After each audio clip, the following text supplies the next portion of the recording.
He came to the mountains to outrun memories that the silence of the high country only made louder. Elias Thorne, a man who had left a part of his soul in the dust of a foreign war, wanted nothing more than to be forgotten. He moved with the quiet discipline of a hunter, but he was the one being hunted by the ghosts of his past. He thought he was alone, with only his veteran canine, Ghost, for company. But one morning, on a routine patrol through the aspens, the dog froze. His body went rigid, his gaze fixed on a place the world had forgotten. What the dog sensed that day, a whisper of steel and sorrow buried beneath the earth, would not just unearth a long-lost secret. It would force Elias to face the one thing he had traveled 1,000 miles to escape. A choice. And this time, everything depended on him getting it right. Where are you watching from? Let us know in the comments. Like and subscribe to and let this story unfold. The air was thin and sharp, smelling of pine needles and cold stone. Elias Thorne pulled the collar of his olive field jacket tighter around his neck, the familiar scratch of the worn fabric a small, grounding comfort. He stood on a ridge overlooking a valley carved by glaciers and time, a place that felt as ancient and indifferent as the stars that were just beginning to fade from the pre-dawn sky. This was his sanctuary, his exile. A place where the only sounds were the wind in the lodgepole pines and the steady, quiet rhythm of his own breathing. He was in his early 40s, but the geography of his face was mapped with the harsh terrain of harder years. His frame was lean, stripped of all but essential muscle, and he moved with an economy of motion that spoke of years of intense discipline. It was a stillness that was not peaceful, but watchful. His eyes, the color of a winter sky, were constantly scanning, assessing, measuring distances and angles. He wore the same thing most days. A rotation of plaid flannel shirts, faded cargo pants, and a pair of scuffed leather boots that had molded to the shape of his feet over countless miles. On his wrist was a military-issue watch, its face scratched, its ticking a quiet metronome counting out the seconds of his self-imposed penance. His Everly stock half-track pack was cinched tight, containing everything he needed and nothing he did not. Beside him, Ghost sat, a statue carved from shadow and smoke. The German Shepherd was old, his muzzle a distinguished silver gray that softened the formidable lines of his jaw. He was not a pet. He was a partner, a fellow veteran of a different kind of war. His ears were alert, swiveling independently to catch the whisper of a mouse in the undergrowth or the distant cry of a hawk. He was never entirely off duty, and Elias understood that. They shared a language that had no need for words. A silent communion forged in the crucible of shared experience and mutual respect. Ghost would often look at him with an intelligence that felt unnervingly human, a quiet judgment in his amber eyes that Elias sometimes imagined was a critique of his poorly pitched tent or his choice of rehydrated meal. Elias had come here to this remote corner of the Rockies to escape the noise. Not the noise of cities, but the clamor of a single memory that played on a loop in the quiet theater of his mind. It was a memory of dust and thin, high-altitude air, the crackle of a radio, and a voice he had chosen to silence in favor of the objective. A choice that had cost a good man his life. He had followed the protocol, completed the mission, received the commendations. But in the hollow space where pride should have been, a profound silence had taken root. A silence that had teeth, so he had sought a bigger silence, a wilderness vast enough to swallow his own. He had been here for 6 months, living in a small rented cabin on the edge of the national forest. His days were a ritual of long, circuitous patrols with Ghost, mapping the terrain in his mind, learning the habits of the elk herds and the patterns of the weather. He spoke to no one beyond a brief nod to the mailman or the cashier at the distant general store. He was a ghost himself, haunting the edges of a world he no longer felt a part of. The arrangement suited him. It was a life distilled to its essentials: shelter, sustenance, and the vast, unforgiving beauty of the mountains. This morning, however, was different. The air held a strange tension, a stillness that felt less like peace and more like a held breath. Elias felt it on the back of his neck, a primal prickle of unease. He scanned the tree line, his eyes tracing the familiar shapes of rock and timber. Nothing seemed out of place. The sun was beginning to spill over the eastern peaks, casting long, distorted shadows across the valley floor. A breeze rustled the golden leaves of the aspen grove below, a sound like gentle applause. He glanced down at Ghost. The dog had not moved, but the quality of his stillness had changed. His posture was no longer relaxed and observant, but rigid, coiled. His ears were locked forward, and a low, almost inaudible tremor ran through his powerful shoulders. His breathing was shallow, controlled. His gaze was fixed on a point in the aspen grove, about 200 yards down the slope. Elias followed the dog's line of sight. He saw nothing but trees, their white trunks stark against the dark soil, their leaves shimmering like 1,000 gold coins. There was no movement, no sound that did not belong. He trusted the dog. In the field, a handler learned to read his canine's subtle cues as clearly as a printed map. Ghost was not merely interested. He was sounding an alarm. It was a signal Elias had not seen since their last tour. A signal that meant something was fundamentally, structurally wrong with the picture. "What is it, boy?" Elias murmured, his voice a low rasp, unused to speaking. Ghost did not look at him. His entire being was focused on that single spot. The hair along his spine was not raised in aggression, but there was a deep, internal agitation that Elias could feel through the soles of his boots. It was the dog's tell for an anomaly, for something that defied the natural order of the place. Not a predator, not another human.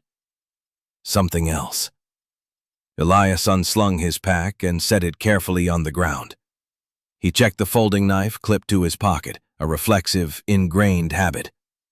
He moved with a slow, deliberate grace, stepping off the ridge and beginning his descent toward the aspens.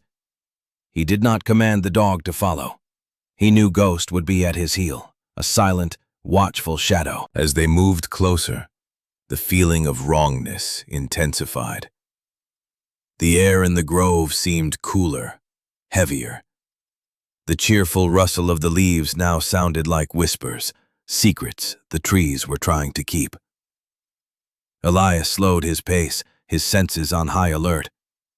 He scanned the ground, looking for tracks, for any sign of disturbance. There was nothing but a carpet of fallen leaves and pine duff. He was 50 yards away when Ghost broke formation. It was a subtle but significant departure from protocol. The dog moved ahead, not with the eager lope of a chase, but with a slow, purposeful stride, his head low to the ground.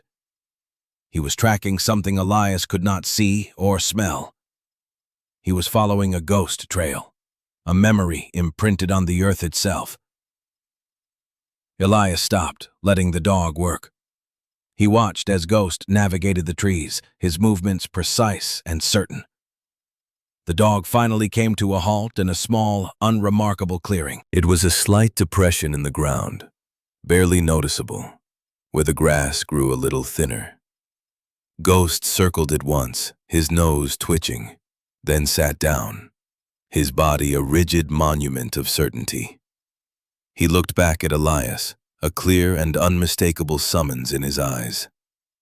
This was it. This was the spot. Elias approached cautiously, his boots making soft crunching sounds on the dry leaves. He knelt beside Ghost, running a hand over the dog's tense shoulders. "Easy, boy. You found something."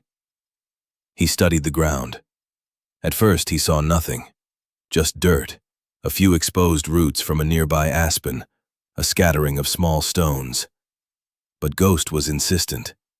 The dog nudged a patch of earth with his nose, then looked at Elias again. It was a command. Dig. Elias pulled his folding knife from his pocket. It was not the ideal tool, but it would have to do. He began to scrape away the top layer of soil and leaves. The ground was firm, compacted by years of snow and rain. After a few minutes of careful digging, the blade of his knife struck something hard with a dull, metallic clink. It was not a rock. The sound was wrong. It was a flat, resonant tone that spoke of something manufactured, something that did not belong here. He stopped. The silence of the grove pressed in on him. This was different. This was not a lost hiker's trinket or a piece of old farming equipment. The feeling emanating from this spot, a feeling Ghost had detected from 200 yards away, was one of immense weight and stillness. It was the feeling of something intentionally buried, intentionally hidden. With a new sense of urgency, Elias began to dig with his hands, scooping away the dark, cool earth. The metallic object began to reveal itself. It was a flat sheet of steel, rusted and pitted with age, but unmistakably a piece of heavy machinery. As he cleared more soil, he saw a line, a seam, and then another. It was a corner of something very large. Ghost whined softly, a low, anxious sound. He pawed at the ground a few feet away from where Elias was digging, drawing his attention. Elias moved over to the new spot and repeated the process. Again, his fingers found the cold, unyielding surface of rusted steel. He moved a third time, and a fourth, following the invisible lines that Ghost seemed to perceive. He was mapping the perimeter of something immense, buried just a foot or two beneath the forest floor. He stood up, wiping the dirt from his hands onto his cargo pants. He paced out the dimensions, his long strides measuring the length and width. It was approximately 10 feet wide and nearly 60 feet long. The shape was unmistakable. It was a rectangle. A surge of adrenaline, cold and sharp, cut through him. His training took over, his mind shifting from passive observation to active analysis. The location, the deliberate burial, the sheer size of the object. This was not a random piece of junk. This was a deliberate concealment. He returned to the first spot he had cleared and began to dig again, this time with a focused intensity. He needed more information. He worked for nearly an hour, the sun climbing higher in the sky, its rays filtering through the aspen canopy and dappling the ground in shifting patterns of light and shadow. He uncovered a section of a wall, a vertical surface that descended into the earth. And on that wall, though faint beneath the layers of rust and grime, he saw them. Rivets. Large, heavy-headed rivets, arranged in a precise industrial pattern. And then, a shape. A raised cast-iron emblem. He scraped at it with his knife, the metal screeching in protest. The shape became clearer. A circle, and within it, a series of letters. He could only make out a few. U, P, R, R. Union Pacific Railroad. He sat back on his heels, the knife hanging loosely in his hand. A train car. He had uncovered a buried railroad car in the middle of a national forest, miles from the nearest track. The nearest active line was over 50 miles to the south, on the other side of the mountain range. He knew this because he had studied the maps, memorized the geography of his chosen exile. He looked at Ghost, who was now lying down, his head on his paws, but his eyes were still open, still watchful. The dog had done his job. He had found the anomaly. Now it was Elias's turn. His mind raced, discarding possibilities. A train derailment? No. A derailment would have left a scar on the land, a trail of destruction. This place was pristine, healed over. The trees growing around the buried car were mature, some of them 50 or 60 years old. This car had been here for a very long time, and it had not crashed here. The depression in the ground, the careful alignment of the car, it suggested it had been placed here, lowered into a pre-dug pit and then buried. Why?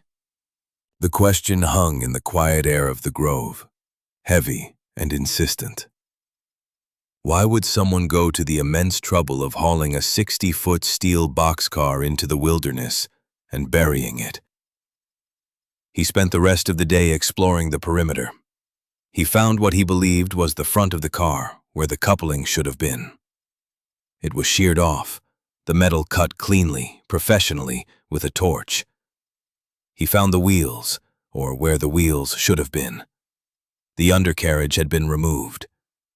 This car had been stripped down, prepared, and then interred like a massive steel coffin. As dusk began to settle, painting the sky in shades of bruised purple and orange, Elias knew he had a choice. He could walk away. He could rebury the corner he had exposed, pretend he had seen nothing, and return to his quiet, empty life. It was the sensible thing to do. This was not his business. It was a relic of a past that had nothing to do with him. To involve himself would be to invite the noise back in, the complications, the people, the world he had worked so hard to shut out. But as he looked at the dark, silent shape beneath the earth, he felt a strange resonance. He understood concealment. He understood the desire to bury something so deep that the world would forget it ever existed. And as he looked at Ghost, whose unwavering loyalty had led him here, he felt a familiar, unwelcome stirring, a sense of duty. The memory of the Hindu Kush flickered at the edge of his consciousness, the weight of his gear, the thin, cold air, the impossible choice. He had chosen the mission then. He had let a man become a memory. This buried car felt like a memory too, a story someone had tried to erase. And for the first time in a long time, Elias felt the pull of a mission that was not about objectives and protocols, but about something else. Something like justice. He made his decision. He would not walk away. He would see this through. He would find out why this steel tomb was resting in the heart of the forest. The next morning, he drove his old pickup truck into the small town of Havenwood, a place he had actively avoided for months. The town was nestled in a valley, a collection of stone and timber buildings that looked like they had grown out of the landscape. It was the kind of place where everyone knew everyone, and a stranger was an event. Elias felt a dozen pairs of eyes on him as he parked his truck in front of the county courthouse. The courthouse was a formidable building of gray granite, built in an era when public buildings were meant to convey permanence and authority. Inside, it smelled of floor polish, old paper, and dust. The air was still and reverent, like in a library or a church. Elias's boots echoed on the worn marble floors as he followed the signs to the county clerk's office. Behind a high wooden counter sat a woman who seemed as permanent as the building itself. She was in her late 50s or early 60s, tall and spare, with her gray hair pulled back in a severe bun. Her face was a mask of professional neutrality, but her eyes were sharp and intelligent. A small engraved nameplate on the counter read, "Martha Reed, County Clerk." Elias stopped in front of the counter. He felt awkward, out of place. He was used to observing, not interacting. He cleared his throat. "Ma'am." Martha Reed looked up from a large, leather-bound ledger. She assessed him in a single sweeping glance, taking in the field jacket, the guarded posture, the weariness in his eyes. "Can I help you?" Her voice was crisp, no nonsense. "I'm looking for old survey maps of the region," he began, his voice low.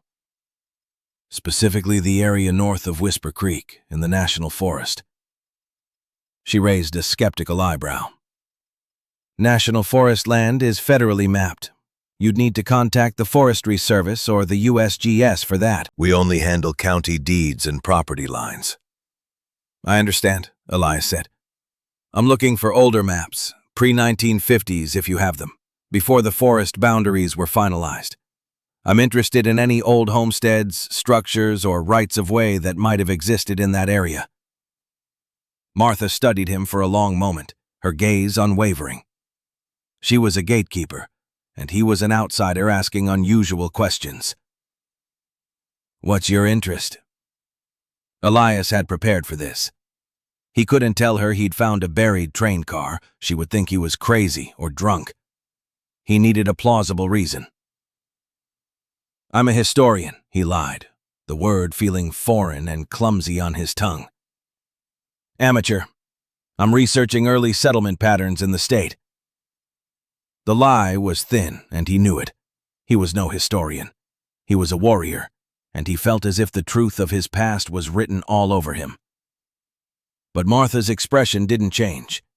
She seemed to weigh his words, not for their truthfulness, but for their intent. After a long silence, she gave a slow, deliberate nod. The old survey plat maps are in the archives. They're fragile. You'll have to be careful. She stood up, her movements stiff but efficient. Come with me. She led him through a heavy wooden door into a back room. The air was thick with the scent of decaying paper. Shelves reached to the high ceiling, crammed with dusty, leather-bound books and long cardboard tubes. It was a tomb of forgotten records, a library of lives lived and land traded. Martha went to a large, flat file cabinet in the corner and pulled open a wide, shallow drawer. This is the North Sector. The maps are arranged by date, oldest at the bottom. Use the viewing table, and use the gloves. She pointed to a box of white cotton gloves on a large wooden table in the center of the room. Without another word, she turned and left, leaving the door slightly ajar. She was trusting him, but she was also watching. Elias pulled on the gloves, the soft cotton feeling strange on his calloused hands. He carefully lifted the first map from the drawer. It was dated 1948. He unrolled it on the table, the paper crinkling in protest. It showed the familiar contours of the mountains and valleys, but the details were different. The National Forest boundary was a dotted line marked as proposed. He found Whisper Creek and traced the area to the north. It was marked simply as Undeveloped Tract 7. He worked his way backward through time, moving through the layers of the drawer. 1945, 1940, 1935. The maps grew simpler, the details scarcer. Then he found it. A map from 1932. In the area north of Whisper Creek, there was a small, hand-drawn square with the word settlement written beside it. It wasn't a town, just a cluster of small parcels of land, each with a family name written in neat cursive. Olson, Jensen, Navarro, Dubois. And running right through the middle of it, a thin, straight line labeled Spur Line, UPRR. His breath caught in his chest. A spur line. A short, dead-end track built to service a specific location. It explained how the car could have gotten there, but the map raised more questions than it answered. What was this settlement? And why had it vanished so completely from every subsequent map? It was as if it had been wiped from the face of the earth, and from history itself. He spent another hour poring over the records, but he found nothing else. No deeds, no tax records, nothing for the names he had seen on the map. It was a ghost town that had left no official ghost. As he was carefully rolling up the 1932 map, Martha Reed reappeared in the doorway. "Find what you were looking for?" she asked. "Maybe," Elias said, his voice quiet. He pointed to the spot on the map. This settlement. And this rail line. I can't find any other record of them. Martha came over to the table and peered at the map, her expression unreadable. That would be before my time. Before most people's time. She paused, her finger tracing the faint line of the spur track. There's one person who might know. Samuel Blackwood. He was the county surveyor for 40 years, retired now, lives out on the old Miller Road. He's forgotten more about this county's history than most people will ever learn. She looked at him again, a flicker of something, curiosity perhaps, or suspicion in her eyes. He doesn't take kindly to strangers. But if you tell him Martha Reed sent you, and that you're not looking to stir up trouble, he might talk to you. I'm not looking for trouble, Elias said, and he meant it. Trouble was what he had come here to escape. Trouble has a way of finding people who go digging in the past, she said, her voice flat. It was not a threat, but a statement of fact. Samuel Blackwood lived in a small, cluttered house filled with books, maps, and the smell of pipe tobacco. He was a small, bird-like man in his 80s, with a shock of white hair and eyes that twinkled with a fierce, restless intelligence. When Elias explained that Martha Reed had sent him, Samuel grunted and led him into a study where every surface was covered in historical documents. Elias showed him the copy of the map he had made. Samuel adjusted his spectacles and leaned over the paper, his breath a soft whistle. "Well, I'll be," he murmured. "The Blackwood Spur. Haven't seen a map of this in 50 years. The Blackwood Spur?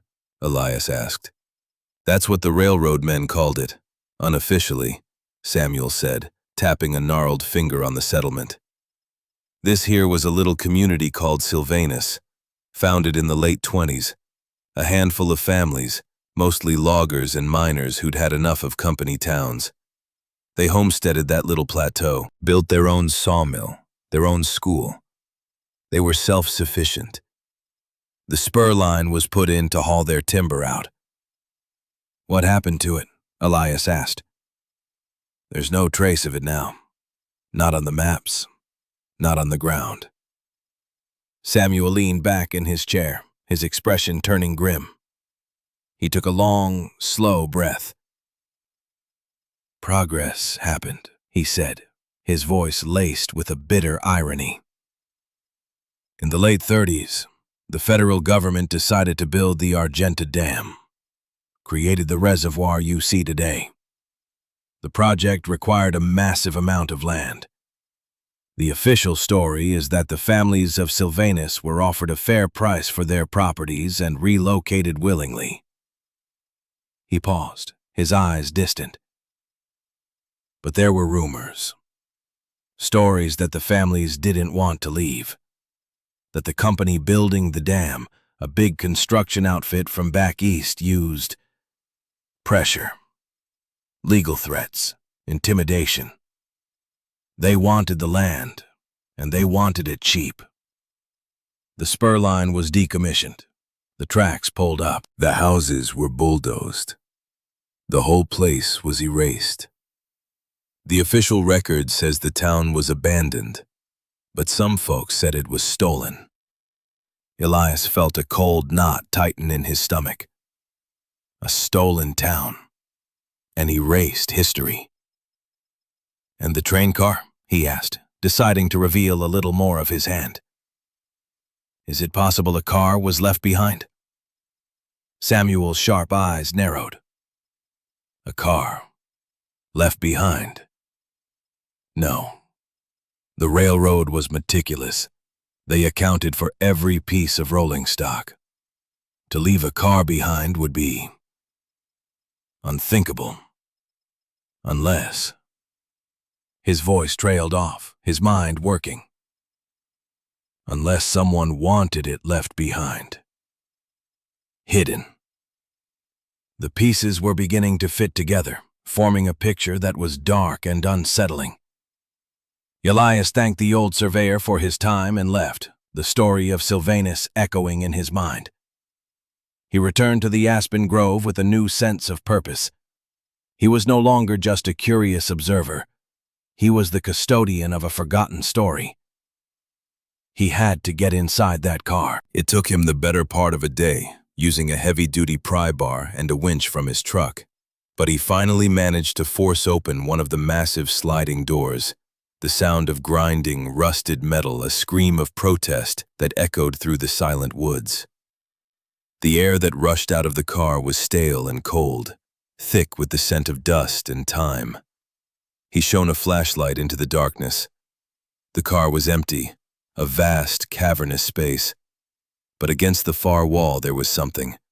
A large metal footlocker, painted army green. It was sealed with a heavy padlock. His heart hammered against his ribs. This was it, the heart of the secret. He used a pair of bolt cutters from his truck, the snap of the padlock echoing like a gunshot in the enclosed space. He lifted the heavy lid. Inside, it was not treasure. It was something far more valuable. It was a story. There were stacks of leather-bound journals, their pages filled with elegant, looping script. There were bundles of letters, tied with faded ribbon. There were property deeds and legal documents. And at the bottom, there was a collection of small metal canisters, audio reels. He picked up the top journal and opened it. The first entry was dated June 4th, 1938. The handwriting belonged to a woman named Elara Jensen. She wrote of the beauty of the valley, the community they had built with their own hands, their hopes for the future. As he read on, the tone began to change. She wrote of the arrival of the men from the dam company, their polite but firm offers, their veiled threats. She wrote of the community's decision to stand their ground, to fight for the homes they had built. And then she wrote about her plan. She, a former clerk for the railroad, knew they could not win a legal fight against a powerful corporation. The company would simply erase them, rewrite the history. So she decided to create a record, a time capsule, a testament. She had arranged for this decommissioned boxcar to be lost in the railroad's inventory, purchased it through a shell company, and had it moved here, to this hiding place. She had spent months documenting everything, the legal chicanery, the intimidation. She had interviewed the other families, recording their testimony on a primitive audio recorder. This car was not a tomb. It was an ark. It held the soul of a community, waiting for someone to find it. Elias sat in the dusty silence of the car, the weight of the discovery settling over him. He felt a profound connection to Elara Jensen, this woman he had never met. She had fought her war not with a rifle, but with a pen and a microphone. She had refused to let her people be silenced, to let their story be buried. He found the recorder at the bottom of the trunk. It was a heavy, cumbersome device, but it looked intact. With trembling hands, he threaded one of the audio reels. He found the hand crank and began to turn it. After a moment of static and hiss, a voice emerged from the small speaker, thin and reedy but clear. It was an old man, his voice thick with a Scandinavian accent. "They say we have no right to be here," the voice said, filled with a quiet, righteous anger. "But our hands built these homes. Our sweat watered this soil.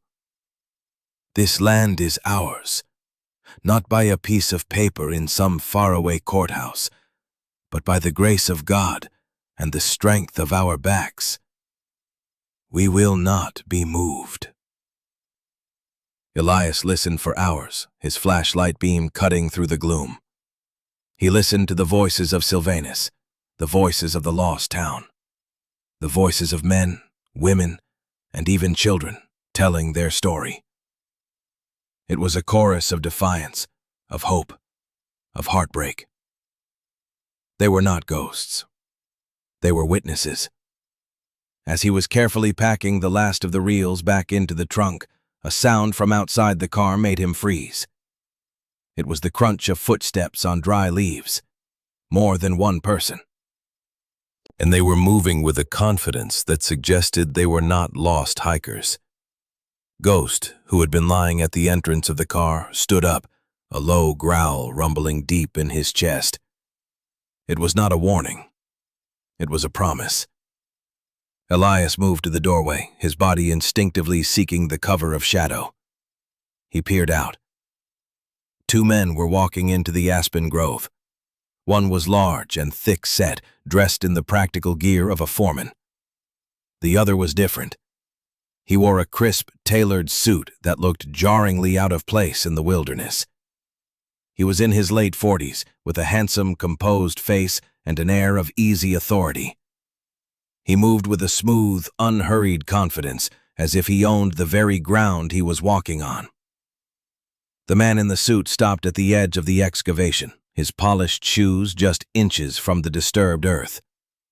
He looked at the exposed corner of the rail car, his expression one of mild annoyance, like a man discovering a scratch on his new car. He did not seem surprised to find it. He seemed annoyed that someone else had found it first.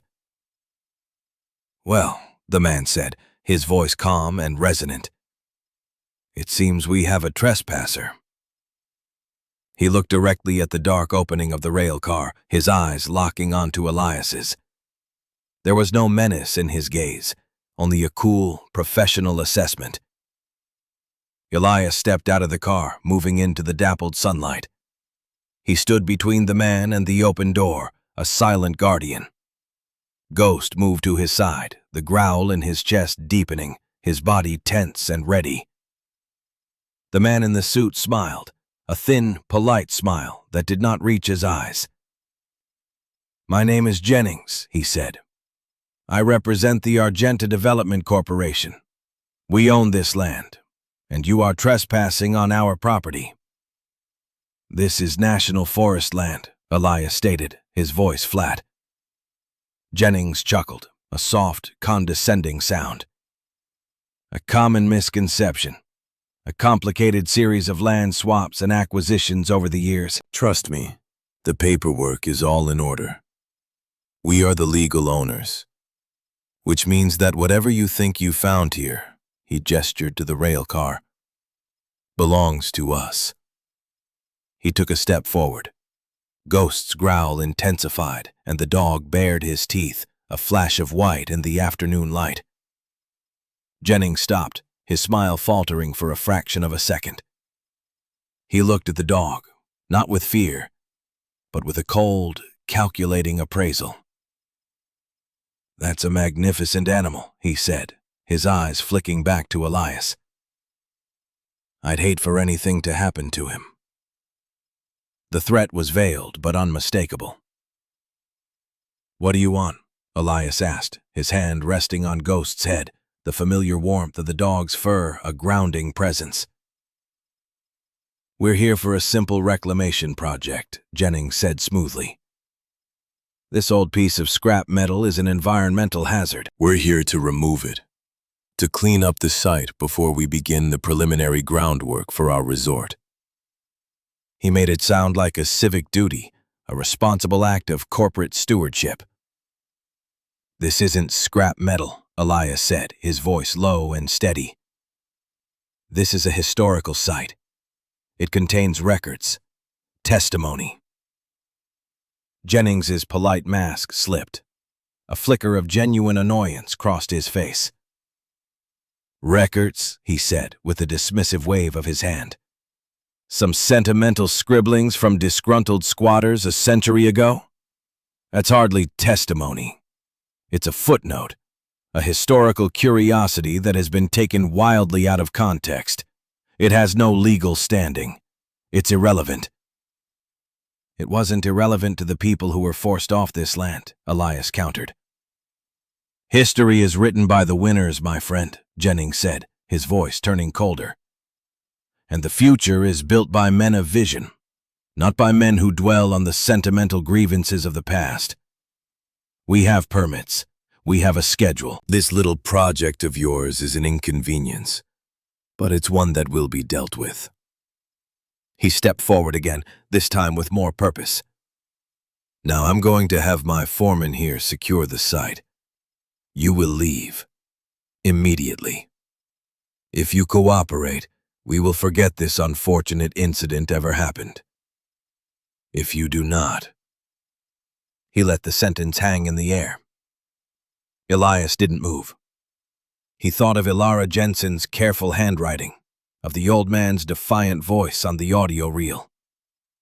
He thought of the choice he had made in the dust of the Hindu Kush, the choice to follow orders and abandon a man. He had lived with the ghost of that choice for a decade. He would not make the same mistake again. He would not abandon these people, this story. No, Elias said. The word was quiet, but it had the weight of a mountain behind it. Jennings's face hardened. The pretense of civility vanished, replaced by a raw, naked frustration. You are making a very serious mistake, he said, his voice tight with anger. You have no idea who you are dealing with. I know exactly who I'm dealing with, Elias replied. He reached into his jacket, and for a second, Jennings's foreman tensed, his hand moving toward his hip. But Elias did not pull out a weapon. He pulled out the small, hand-cranked audio player. He began to turn the crank. The hiss of static filled the aspen grove, and then a woman's voice, clear and strong. It was Ilara Jensen. My name is Ilara Jensen, the voice from the past said. And I am a witness. They think they can erase us. They think they can bury our homes and our lives under a mountain of dirt and lies. But paper remembers. Tape remembers. And we will not be silenced. The sound of the recorded voice, a ghost speaking into the sunlit afternoon, had a stunning effect. Jennings was momentarily speechless, his composure shattered. The foreman looked confused, unsettled. Jennings recovered quickly. A charming little piece of theater, he sneered, but his voice lacked its earlier confidence. It changes nothing. This is our land. That is our property. We will have it. He turned to his foreman. Secure the car. Get him out of here. But before the foreman could move, a new sound cut through the air. The rumble of an engine. A heavy-duty truck was making its way up the rough track that led to the grove. It was a county vehicle. The truck pulled to a stop, and Martha Reed stepped out of the driver's side. From the passenger side, a uniformed sheriff emerged. Martha's eyes took in the scene in an instant. Elias standing guard, Jennings and his foreman poised for a confrontation, the open door of the rail car.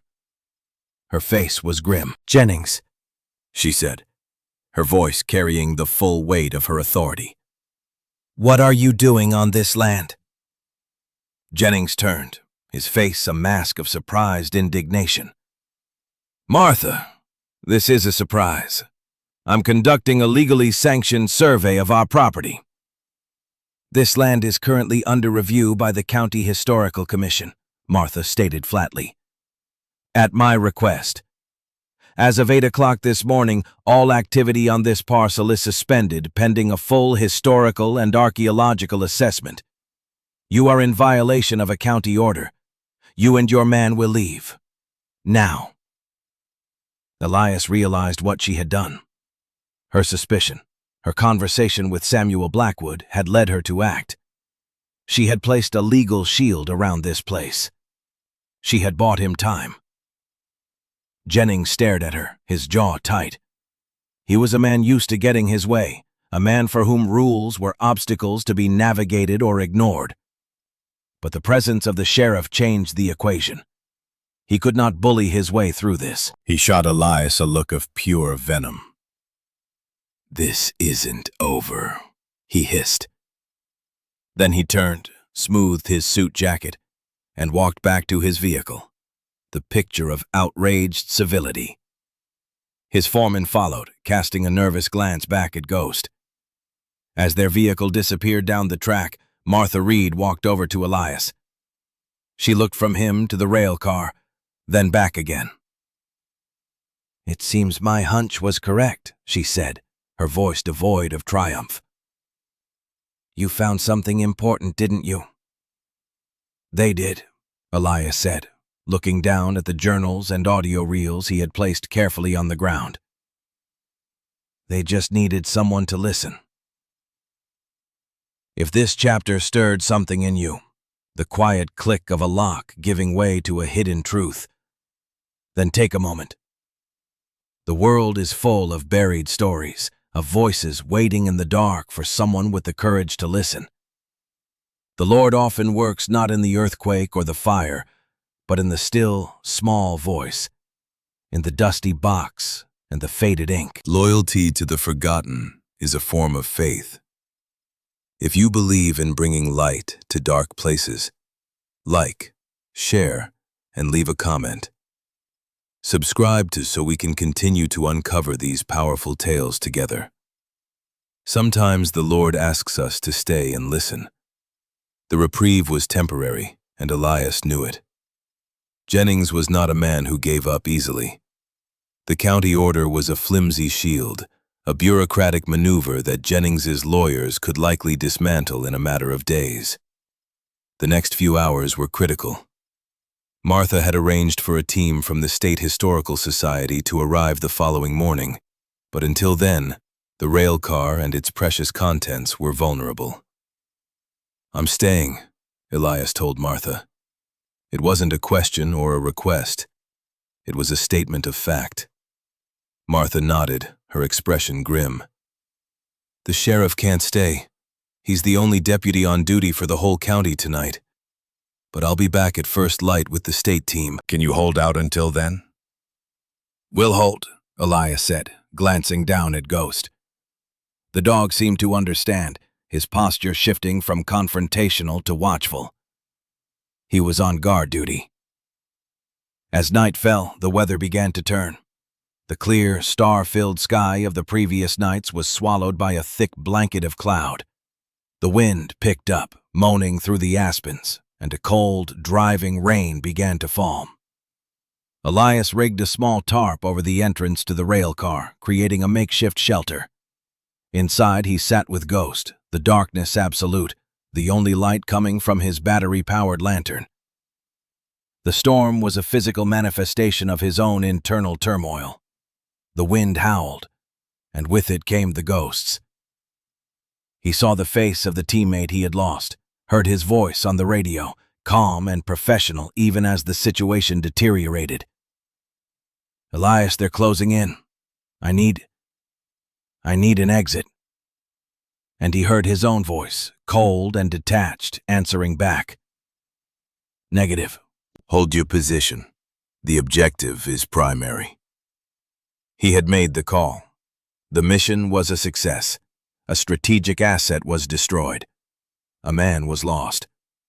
He had followed his training, his orders. He had done his duty. But in the years since, the certainty of that duty had eroded, leaving behind a chasm of regret. He was shaken from his reverie by Ghost. The dog was on his feet, his body rigid, a low growl vibrating in his chest. He was staring out into the rain-swept darkness. Elias killed the lantern, plunging the car into blackness. He moved to the edge of the tarp, peering out. Headlights. 2 sets of them, bouncing and weaving their way up the treacherous track. Jennings was back, and this time he hadn't come to talk. Elias's mind went into tactical mode. He was alone, armed only with a knife and a pry bar against at least 2 men, probably more. The rail car was a defensible position, but it was also a trap. His primary objective was not his own safety, but the protection of the evidence. The journals, the reels, the voices of Sylvanus. He quickly moved the footlocker to the deepest corner of the car, covering it with old, dusty canvases that had been left behind. It was poor concealment, but it was the best he could do. The trucks pulled to a stop just outside the grove. Doors slammed. Elias could hear muffled voices carried on the wind. He saw the beams of powerful flashlights cutting through the rain. They were fanning out, approaching from multiple directions. One of the beams landed on the tarp. "He's in the car!" a voice shouted. Ghost barked, a deep, ferocious sound that echoed in the metal box. "Forget the dog!" another voice yelled. It was Jennings. "Just get the chest. It's all in a green footlocker. Get it, and we're gone." They were not here for him. They were here for the evidence. They were here to finish the job that had been started 80 years ago. To erase the story of Sylvanus. The first man reached the car. It was the foreman from before. He was carrying a heavy bolt cutter. He hesitated at the doorway, unnerved by the snarling dog. "Get in there, you idiot!" Jennings screamed over the wind. The foreman took a deep breath and lunged into the car. Ghost met him with a blur of motion. The dog did not go for the man's throat. His training was too precise for that. He hit the man's center of mass, a controlled, powerful impact that sent the foreman stumbling backward out of the car and into the mud. Another man appeared, this one younger, wiry. He carried a length of pipe. He swung it wildly at the dog. Elias moved, intercepting the blow with the pry bar. The clang of metal on metal was deafening. He shoved the man back, creating a precious few seconds of space. He knew he couldn't hold them off for long. There were at least 3 of them now, their flashlight beams crisscrossing the interior of the car. He needed a distraction, something to break their momentum. He saw a stack of old wooden crates in the corner, brittle with age. An idea, desperate and dangerous, formed in his mind. He grabbed his lantern, fumbled with the clasp, and ripped the burning mantle from its housing. He tossed it into the crates. They caught instantly, dry, ancient wood erupting in a whoosh of flame. The fire spread with terrifying speed, casting a flickering, demonic light throughout the car. Smoke, thick and acrid, filled the air. The tactic worked. The men fell back, their attack faltering in the face of the sudden inferno. But it was a double-edged sword. The fire was now a threat to everything, including the footlocker. "The fire will destroy it all! Get the chest!" Jennings shrieked, his voice raw with panic. Through the smoke, Elias saw one of the men, the young, wiry one, make a move toward the back of the car, toward the footlocker. Ghost saw it too. The dog launched himself through the smoke and flame, a loyal, fearless protector. He latched onto the man's arm, pulling him away from the chest. At that moment, a section of the burning roof, weakened by the fire, gave way. A heavy, charred beam crashed down, striking the floor right where Ghost had been standing a second before. It missed the dog, but the force of the impact sent a shower of sparks and flaming debris raining down. Ghost yelped, a sharp cry of pain. He had been hit. He stumbled, his back leg buckling beneath him. And in that instant, Elias was no longer in a rail car in the Rocky Mountains. He was back in the Hindu Kush, the smell of smoke and burning fuel in his nostrils. He saw his teammate, trapped behind a burning vehicle, looking at him, not with fear or accusation, but with a simple, desperate plea. And he saw himself, turning away, choosing the mission. The memory and the reality fused into a single, unbearable moment. The fire. The mission to protect the evidence. The loyal partner, injured and in peril. It was the same choice. Jennings's men were regrouping, emboldened by the dog's injury. The fire was spreading, crawling up the walls, inching closer to the footlocker. The mission was to protect the footlocker. The voices of Sylvanus. His duty. But then he looked at Ghost. The dog was trying to get up, his back leg twisted at an unnatural angle. He was still trying to do his job, still trying to protect the chest, still trying to protect him. His amber eyes, clouded with pain, found Elias's through the swirling smoke.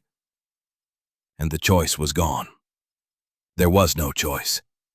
Not this time. The mission was no longer the objective. Loyalty was the objective. "Ghost!" Elias yelled. He abandoned his position at the door, abandoned the footlocker, and plunged into the heart of the fire. He reached the dog, the heat scorching his jacket, the smoke searing his lungs. He scooped the heavy animal into his arms, a surge of adrenaline giving him the strength. "I've got you, boy," he whispered, his face buried in the dog's smoky fur. "I've got you." He turned to fight his way back out of the car, carrying his wounded partner. He had made his choice. He had chosen loyalty. He had chosen to stay. And in doing so, he had left the story of Sylvanus to the flames. He had failed. But as he reached the doorway, something unexpected happened. The young, wiry man, the one Ghost had bitten, was standing there. He wasn't blocking the way. He was holding the heavy footlocker, his knuckles white with the strain. He looked at Elias, at the dog in his arms, his face a mixture of fear, pain, and something else. Resolve. He shoved the footlocker out of the car, sending it tumbling into the mud. Then he looked at Elias and gave a short, sharp nod. It was a soldier's nod. A nod of understanding. He was the conflicted insider, the man who had reached his breaking point. Elias stumbled out of the burning car and into the rain, collapsing to his knees in the mud, Ghost cradled in his arms. Jennings was screaming, a string of curses lost in the roar of the fire and the wind. And then, through the chaos, another sound. A siren. Faint at first, but growing steadily closer. The young man who had saved the chest had done more than that. He had made a call.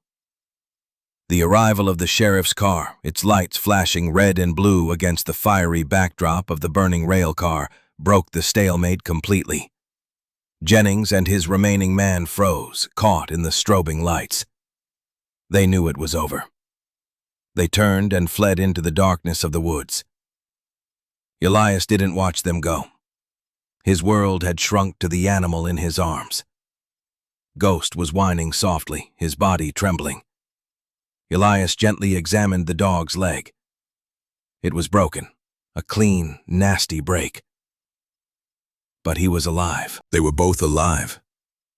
The sheriff ran toward him, his face pale in the firelight. "Are you all right? What happened?" Elias looked from his wounded partner to the mud-caked footlocker, and then to the inferno that was once a hidden ark. He had made the right choice. He hadn't saved the mission. He had saved what mattered. "He's hurt," Elias said, his voice thick with smoke and emotion. "My dog is hurt." The morning after was unnaturally quiet. The rain had passed, leaving the air washed clean. The sun rose on a scene of devastation. The rail car was a blackened, skeletal ruin, still smoldering in the dawn light. But it was no longer a lonely, forgotten place. It was now an official site, cordoned off with yellow tape. A team from the State Historical Society was already at work, sifting through the wreckage under Martha Reed's watchful eye. Jennings and his men had been apprehended by a state trooper on the main highway before sunrise. The young man, the one who had saved the chest, had given a full confession. The case against Argenta Development was now not just about historical claims, but about assault, arson, and a host of other felonies. The story of Sylvanus, which Jennings had tried so desperately to bury, was now set to become front-page news. Elias sat on the tailgate of his truck, watching the proceedings from a distance. His arm was bandaged where a piece of burning timber had grazed him, but he barely felt it. His attention was focused on Ghost, who was lying on a thick blanket in the truck bed. A local veterinarian had met them on the road in the middle of the night, setting the dog's leg and giving him a sedative. Ghost was sleeping peacefully, his breathing deep and steady. His muzzle, gone from silver to a soot-stained gray, was resting on Elias's knee. A car he didn't recognize pulled up the track. A woman got out. She was younger than him, with the same winter sky eyes and a familiar, determined set to her jaw. It was his sister, Sarah. He had called her from the vet's office, the first time he had initiated a call in over a year. He hadn't known what to say.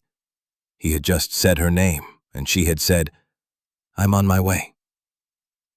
She walked over to the truck, her gaze taking in his bandaged arm, the exhausted lines on his face, the sleeping dog. She didn't ask what had happened. She just reached out and placed a hand on his shoulder. "Is he okay?" she asked softly, nodding toward Ghost. "He will be," Elias said. "He's tough." "Like his owner," she said, her grip tightening slightly. They stood in silence for a long time, the unspoken years of distance and worry slowly dissolving in the quiet morning air. It was a start, a bridge being rebuilt stone by stone. Later that day, Martha Reed came over to him. She held out a small metal object in the palm of her hand. It was a single scorched audio reel, which the young man had slipped into his own pocket before making his call. "The fire took most of it," she said, her voice heavy with the loss. "The journals, the letters, they're gone. But the team thinks they can restore some of the audio from the other reels in the chest. And we have this one, intact." She handed it to him. "I think Alara Jensen would have wanted you to have it." Elias took the reel. It felt heavy in his hand, a small, circular testament to a fight that had spanned generations. He wouldn't stay here forever. The world was loud, and he still craved the silence. But he knew he wouldn't be running anymore. He had found something in that fire, a piece of himself he thought he had lost forever, the part of him that knew how to stay. He looked out at the valley, at the mountains that had been his refuge. They no longer looked like a place to hide. They looked like home. He would take a job with the local search and rescue team, a position Martha had already offered him. He would use his skills not for war, but for finding the lost. It felt right. A quiet, meaningful penance. A few weeks later, Elias stood on the same ridge where this journey had begun. The aspen grove below was quieter now, the yellow tape gone. The blackened shell of the rail car remained, a stark, silent monument. It would not be removed. It would be preserved, a permanent reminder of the town that refused to be forgotten. Ghost stood beside him, his leg in a cast, but his posture proud and alert. He leaned against Elias, a familiar, comforting weight. The wind whispered through the pines, and for the first time it didn't sound like a lament. It sounded like a promise. Elias looked at his reflection in the dark screen of his phone. He saw the lines on his face, the gray at his temples, the weariness that was now tempered with a quiet calm. He did not turn away. He met his own gaze, and for the first time in a decade, he recognized the man looking back at him. He was a man who had faced his ghost and had chosen to stand his ground. He was a man who was finally, truly, home. The quiet miracles are often the ones that matter most. They don't announce themselves with thunder, but with the steady gaze of a loyal friend, the turning of a page, the strength to stay when everything inside you screams to run. Elias Thorne found more than a lost history in that forgotten rail car. He found a second chance. He found the missing piece of his own story. If you are watching this while carrying the weight of a past silence, a choice you wish you could unmake, know this. Redemption is not about erasing the past, but about honoring it with the choices you make today. It's about finding the courage to stand for something, to protect someone, to listen to the whisper of grace that calls you back home. God's work is done in these quiet moments of decision. May God bless you and keep you. May His face shine upon you and be gracious to you. Share this story if it moved you, and join our community by subscribing to for more stories of faith, courage, and the small miracles that save us.